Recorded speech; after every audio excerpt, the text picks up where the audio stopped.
बढ़ते आगे, भोज उत्सव समिति और हिंदू समाज के सैकड़ों श्रद्धालुओं ने सूर्योदय के साथ ही यहां पहुंचकर मां वाग्देवी यानी कि सरस्वती जी की आराधना शुरू की।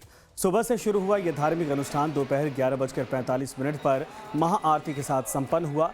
इस ऐतिहासिक पल का गवाह बनने के लिए प्रशासनिक अधिकारियों के साथ साथ केंद्रीय नेतृत्व भी मौके पर मौजूद था। एएसआई की नई गाइडलाइन लागू होने के बाद पूरे मंदिर को सजाया गया। भोजशाला परिसर में पूरे विधि विधान और हर्षोल्लास के साथ पूजा अर्चना की गई। साथ ही गर्भगृह में अखंड ज्योत स्थापित की गई। पूरे मंत्रोच्चारण से मंदिर परिसर गूंज उठा। खुद केंद्रीय मंत्री सावित्री ठाकुर ने भगवा ध्वज यहां पर फहराया। ने फैसला आधार के ऊपर दिया है, आर्कियोलॉजिक टीम का जो सर्वे था उसके आधार पे दिया है। हिंदू समाज का लगातार लंबे समय से संघर्ष था और ये राजा भोज की नगरी थी। राजा भोज ने इसको एक पाठशाला के रूप में माँ वाग्देवी जो कि ज्ञान की देवी होती, सरस्वती माँ की मूर्ति थी यहाँ पर, और उन्होंने जो बच्चे थे हमारे जो ज्ञान प्राप्त करते थे उनके लिए बनाई थी और लंबे समय से संघर्ष था। अब मैं यहाँ की जनता को बधाई देती हूँ, शुभकामनाएं देती हूँ। हालांकि सुरक्षा कारणों की वजह से छत के बजाय सीढ़ियों के गेट पर ध्वजारोहण हुआ।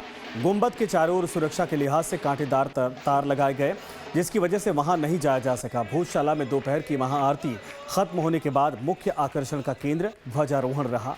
सुबह से ही बड़ी संख्या में भक्त हाथ में मां वाग्देवी की तस्वीर लेकर भोजशाला पहुंचने लगे थे। पूजा में धार के कलेक्टर और एसपी भी शामिल हुए, साथ ही सुरक्षा व्यवस्था का जायजा भी लिया। जो माननीय न्यायालय के आदेश में जो एएसआई को जिम्मेदारी दी थी कि वो यहाँ के संदर्भ में निर्देश जारी करें, एएसआई ने उसके संदर्भ में पूजा अर्चना के संदर्भ में निर्देश जारी किए हैं और उसी के संदर्भ में आज यहाँ पूजा अर्चना होती है। सर, आप भी यहाँ पहुंचे हैं और जो कि फैसला आ चुका है, तो किस तरीके से जो है यहाँ की सुरक्षा को लेकर क्या है? बिल्कुल, जो भी अपने माननीय न्यायालय ने निर्देश दिए जो एएसआई के डायरेक्शन से, उसी के अनुरूप आगे यहाँ व्यवस्थाएं होंगी और निरंतर जो सुरक्षा व्यवस्था और शांति व्यवस्था बनाने के लिए कार्य किया जाएगा। आज धार जिले में माननीय उच्च न्यायालय के निर्णय के बाद और खासकर एएसआई और मिनिस्ट्री ऑफ कल्चर से जो गाइडलाइंस आई थी उनके अंतर्गत आज यहाँ पे पूजा हो रही थी। और खासकर क्योंकि ये पुरातत्व विभाग द्वारा संरक्षित भूमि है और इमारत है, तो उनके सभी जो नियम हैं उनको लेके एक समन्वय बैठक कल की गई थी और ये सुनिश्चित किया गया है कि सभी प्रकार के नियम यहाँ पे पालन किए जाए। आज यहीं पे वास्तु पूजा जो चल रही थी उसमें मैं और जो डीएम सर हैं वो यहाँ पे आए थे, हमने यहाँ पे भागीदारी की। इसके अलावा सुरक्षा के दृष्टिकोण से देखा जाए, पिछले 4-5 दिन से लगातार यहाँ पे जो फ्लैग मार्च एरिया डोमिनेशन है वो चल रहा है। इसके अलावा जो हमारे फिक्स पॉइंट्स हैं, पेट्रोलिंग पार्टीज हैं, हाई राइज पॉइंट्स हैं, सभी लगे हुए हैं और सभी को जो आम नागरिक है उनसे अपील है कि भाईचारा, सौहार्द, शांति बना के रखें। वहीं भोज उत्सव समिति के संरक्षक विश्वास पांडे का कहना है कि नई गाइडलाइन जारी होने के बाद अब भक्त बिना किसी डर और परेशानी के कभी भी आकर मां वाग्देवी के दर्शन पूजन कर सकते हैं। सुबह से वास्तु पूजन, सुबह 6 बजे से भोजशाला में प्रवेश करके वास्तु पूजन हुआ। वास्तु पूजन के बाद महायज्ञ हुआ। महायज्ञ के बाद अभी पूर्ण आहुति हुई। पूर्ण आहुति के बाद माँ की आरती हुई और इस तरह से भोजशाला का शुद्धिकरण किया गया है।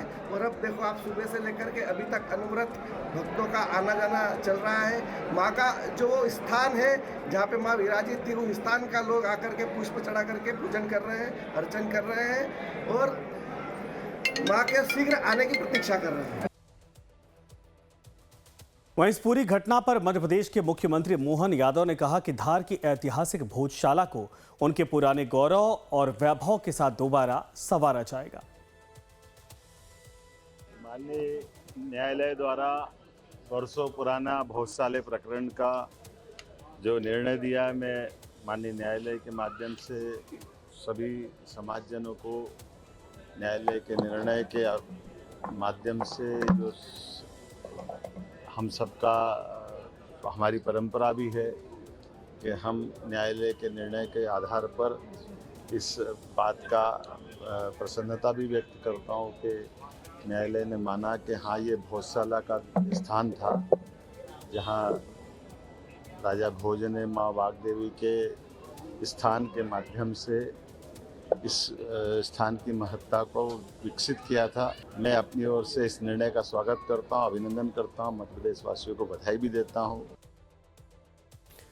तो सरकार भोजशाला को एक बड़े धार्मिक और सांस्कृतिक केंद्र के रूप में और बेहतर तरीके से विकसित करने की योजना बना रही, ताकि देश विदेश से आने वाले लाखों श्रद्धालु यहां आकर सुगमता से मां वाग्देवी के दर्शन कर सके।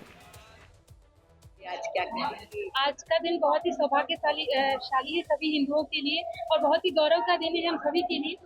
और बहुत ही देख रहे हैं आप सभी लोग, उत्साह सभी में बहुत है। कुछ सुना दीजिए माँ वाग्देवी के नाम। या कुंदे तुषारहा रथवला या शुभ्रवस्त्रामृता या वीणा वरदण्डमण्डितकरा या श्वेतपद्मासना या ब्रह्माच्युतशङ्कर